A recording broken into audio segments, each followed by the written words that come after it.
নামাজ পরিপূর্ণ করার পর সালাম ফিরানোর পর, নামাজের পর সালাম ফিরানোর পর কিছু আমল আছে, আমলগুলা করবেন। নবীজির সাহাবা হযরত মুআজকে আল্লাহ নবী বলেন, মুআজ আল্লাহর কসম আমি তোমাকে ভালোবাসি।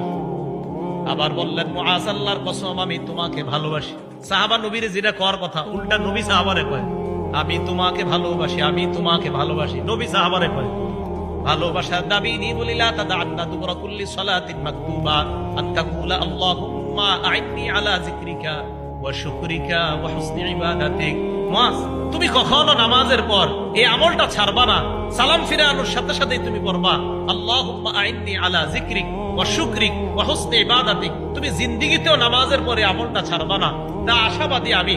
আপনারা সালাম ফিরানোর পর ইমাম সাহেব যারা আছি, আমি আলহামদুলিল্লাহ আমরা যারা আছি, আমি যেই যেই মসজিদগুলা আমার তদারকিতে আছে সব মসজিদে আমলগুলা সালাম ফিরানোর পর মুসল্লিদেরকে আমল করা